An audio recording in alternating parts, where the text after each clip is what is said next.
Hi మిత్రమా, కుశలమా? ప్రతి నీటి బొట్టు విలువైనదే. ఆ నీరు నేల నుండి వచ్చిన, నీ కంటి నుండి వచ్చిన. అందుకే ఎవరి కన్నీటికి నువ్వు మాత్రం కారణమవ్వకు మిత్రమా. నువ్వే కారణమని ఎవరైనా భావిస్తే అది ప్రారబ్ధం అనుకో బహుశా. కానీ ఏ నీటి బొట్టును నీవు వృధా చెయ్యకు. దీని గురించి పరిశుద్ధ గ్రంథమైన బైబిల్లో దేవుడు అద్భుతంగా మనకు సెలవిచ్చినాడు.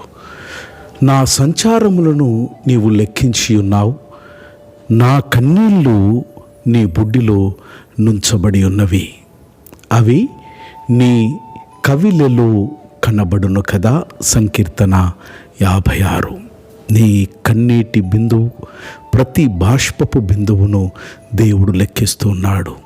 దుఃఖ దినములు సమాప్తమవుతున్నవి, సంతోష దినములు నీ కొరకు దేవుడు ఆరంభం చేస్తున్నాడు. దేవునిని నమ్ము, దేవునికి భయపడు, నీ దుఃఖము సంతోషముగా మారును. God bless. హాయ్ మిత్రమా, కుశలమా? ప్రతి నీటి బొట్టు విలువైనదే. ఆ నీరు నేల నుండి వచ్చిన, నీ కంటి నుండి వచ్చిన. అందుకే ఎవరి కన్నీటికి నువ్వు మాత్రం కారణమవ్వకు మిత్రమా.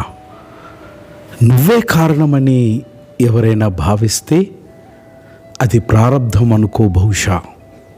కానీ ఏ నీటి బొట్టును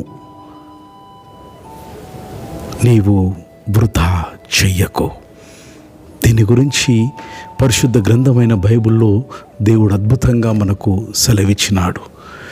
నా సంచారములను నీవు లెక్కించి ఉన్నావు, నా కన్నీళ్ళు నీ బుడ్డిలో నుంచబడి ఉన్నవి, అవి నీ కవిలలో కనబడును కదా. సంకీర్తన 56. నీ కన్నీటి బిందువు, ప్రతి బాష్పపు బిందువును దేవుడు లెక్కిస్తున్నాడు. దుఃఖ దినములు సమాప్తమవుతున్నవి, సంతోష దినములు నీ కొరకు దేవుడు ఆరంభం చేస్తున్నాడు. దేవునిని నమ్ము, దేవునికి భయపడు, నీ దుఃఖము సంతోషముగా మారును. God bless.